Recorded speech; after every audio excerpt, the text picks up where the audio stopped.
କେଉଁଠି ଆଗରୁ ଉଠିଲ ଭାଇ? ଏ ରାସ୍ତା ସାରା ଆମେ ହଉଛୁ ମାନେ SC ଲୋକ, ଦଳିତ ଲୋକ, ଆମକୁ ବହୁତ ଅସୁବିଧା ହଉଛି ଆମ ରାସ୍ତାକୁ। ସେ ଆମର ଏଇଟା ହଉଛି ଗ୍ରାମ୍ୟ ଜଙ୍ଗଲ, ଜବତ ଜଙ୍ଗଲ। ଆମେ ବହୁତ ପ୍ରକାର ଗଛ ଲଗେଇଥିଲୁ, ମାନେ ଯେ ଭଲ ଭଲ ଗଛ ଲଗେଇଥିଲୁ ଆମେ ଉପକୃତ ହେବା ପାଇଁ। ସେ ଗଛକୁ ଇଏ ସମସ୍ତେ ଦୁର୍ବୃତ୍ତ ମାନେ ପଶିକିରି ଆମେ ଜାଣିପାରିନୁ। ସେ ତା ଭିତରେ ପଶିକିରି ଲୋକ ଲଗେଇ ଜଙ୍ଗଲ ତାଡ଼ିକିରି ଯୋଉ ହୋଲ ଫୋଲ ଫୁଟଉଛନ୍ତି, ଆମକୁ ବହୁତ ସମ୍ମୁଖୀନ ହଉଛି, ଅସୁବିଧା ହଉଛି। ହାତୀ ବି ଯେତେବେଳେ ଫୁଟିଲା ବେଳେ ଭିତରେ ଯାଇକିରି ଗାଁରେ ପଶୁଛି। ବେରା ଭାଲୁ ବି ଯାଇକିରି ଲୋକଙ୍କୁ ଆକ୍ରମଣ କଲେଣି। ତାପରେ ଗୋରୁ ଗାଈ ମାନେ ପାଣି ପିଇବାକୁ ବହୁତ ଅସୁବିଧା ହଉଛି।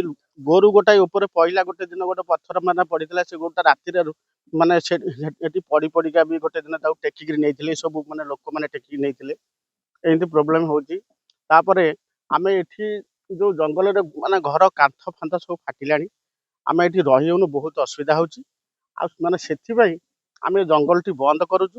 ଏଠି ଆମର ଏ ସବୁ ସୁବିଧାରୁ ମାନେ ଯଦି ବନ୍ଦ ହବ, ଆମେ ଟିକେ ଉପକୃତ ହବୁ। ଆମ ଜଙ୍ଗଲ ଆମେ ସବୁବେଳେ ସୁରକ୍ଷା ରଖିବୁ, ଆମେ ସୁରକ୍ଷାରେ ରହିବୁ। ଢେଙ୍କାନାଳ ଜିଲ୍ଲା ଗଅନ୍ଦିଆ ବ୍ଲକ ନିହଲ ପ୍ରସାଦ ଥାନା ଅନ୍ତର୍ଗତ ଲହଡ଼ା ପଥର କ୍ୱାରୀର ରାସ୍ତାକୁ ନେଇ ଉଠିଛି ବିବାଦ।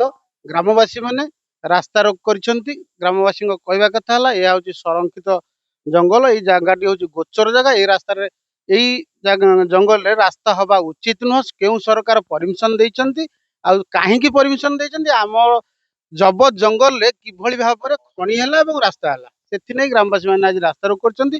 ପ୍ରକୃତରେ ଦେଖିବାକୁ ଗଲେ ଏଇ ଜାଗାଟି ଗ୍ରାମ ପଞ୍ଚାୟତ କାଶୀପୁର ଲହଡ଼ା ଗାଁର ଖାତା ନମ୍ବର 666, ପ୍ଲଟ ନମ୍ବର 3406 ସଂରକ୍ଷିତ ଜଙ୍ଗଲ ଗୋଚର ଏବଂ ରକ୍ଷିତ କିସମର ଜମି ହୋଇଥିବା ସ୍ଥଳରେ ଏଠାରେ ରାସ୍ତା କେଉଁ ସରକାର ବା କେଉଁ ତହସିଲଦାର ବା କେଉଁ RI ପରମିଶନ ଦେଲା, ତାକୁ ନେଇ ଉଠିଛି ପ୍ରଶ୍ନବାଚୀ। ଗ୍ରାମବାସୀଙ୍କ କହିବା କଥା ହେଲା, ସଂରକ୍ଷିତ ଜଙ୍ଗଲ ବା ଗୋଚର ଜାଗାରେ ଯେଉଁ ସରକାରୀ କର୍ମଚାରୀ ରାସ୍ତା ଦେଇଛନ୍ତି, ସେ ଏ ସ୍ଥାନକୁ ନ ଆସିଲା ପର୍ଯ୍ୟନ୍ତ ରାସ୍ତା ରୋକ ହଟିବେ ନାହିଁ। ଆଜ୍ଞା, ଆମର ଏଇ ରାସ୍ତା ରୋକ କରିବାର ମୁଖ୍ୟ କାରଣ ହେଲା ଏଇ ଯୋଉ ଜଙ୍ଗଲ, ଏ ଗ୍ରାମ୍ୟ ଜଙ୍ଗଲ, ଏ ଆମେ ଦୀର୍ଘ 35 କି 40 ବର୍ଷ ହବ ଆମ ଗ୍ରାମ ଲୋକ ଜବତ କରିଛନ୍ତି। ଏ ଜଙ୍ଗଲକୁ ଏ ଜଣେ ନିହଲ ପ୍ରସାଦର ଅଜିତ କୁମାର ସାହୁ, ଯିଏକି ଦୀର୍ଘ 2-3 ବର୍ଷ ହବ ଏଇଠି ପାହାଡ଼ ପଥର ବ୍ଲାଷ୍ଟ କରି ଏ ଜଙ୍ଗଲ କ୍ଷତି କରୁଛି। ଏ ଜଙ୍ଗଲ ଆମେ କର୍ମଣ୍ୟ ଗଛ ସବୁ ଜବତ କରିଥିଲୁ, ଜଙ୍ଗଲ ମଧ୍ୟ ସୃଷ୍ଟି କରିଥିଲୁ। ଏ ଜଙ୍ଗଲ ଆମର ଭବିଷ୍ୟତରେ ବହୁତ ଉପକାର ହେଇଥାନ୍ତା। ଏପରିକି ଏ ଜଙ୍ଗଲର ଜୀବଜନ୍ତୁ ଜଙ୍ଗଲ ଛାଡ଼ିକିରି ଗାଁ ଭିତରେ ପଶନ୍ତି। ହାତୀ ଘର ଭାଙ୍ଗିବା ସହିତ ବେରା ମଧ୍ୟ ଲୋକମାନଙ୍କୁ ଆକ୍ରମଣ କରୁଛି। ତେଣୁ ଆମେମାନେ ବହୁତ ଅସୁବିଧାର ସମ୍ମୁଖୀନ ହେଉଛୁ। ପଥର ବ୍ଲାଷ୍ଟ ଦ୍ୱାରା ବହୁତ ପକ୍କା ଘର ମଧ୍ୟ, ସ୍କୁଲ କୁହନ୍ତୁ, ସେ ପଞ୍ଚାୟତ କୁହନ୍ତୁ, ସୋସାଇଟି ଘର, ଏମିତି ବହୁତ ଘର ମଧ୍ୟ ଫାଟିଛି। ଲୋକମାନେ ମଧ୍ୟ ଶାନ୍ତିରେ ଶୋଇପାରୁନାହାନ୍ତି।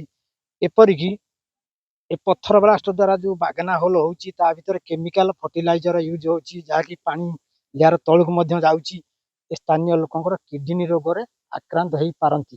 ଭବିଷ୍ୟତରେ ମଧ୍ୟ ବହୁତ ଲୋକ ସମ୍ମୁଖୀନ ହେଇ ମେଡିକାଲ ଟ୍ରିଟମେଣ୍ଟ ହେଉଛନ୍ତି। ଏ କିଡନୀ ରୋଗ ଲୋକଙ୍କର ସ୍ୱାସ୍ଥ୍ୟ ବ୍ୟାଘାତ କରୁଛି। ତେଣୁ ଆମର ପରିବେଶ ମୁଖ୍ୟତଃ ହେଲା ମୁଖ୍ୟ। କିଭଳି ଭାବରେ ଲୋକଙ୍କର ପରିବେଶ ଭଲ ରହିବ, ଜଙ୍ଗଲ ଯଦି ରହିଲା ତାହେଲେ ପରିବେଶ ସୃଷ୍ଟି ହବ, ଭଲ ବର୍ଷା ହବ, ଲୋକମାନେ ସୁସ୍ଥ ସବଳ ରହିପାରିବେ। ଢେଙ୍କାନାଳରୁ ପୂର୍ଣ୍ଣ ସାହୁଙ୍କ ରିପୋର୍ଟ।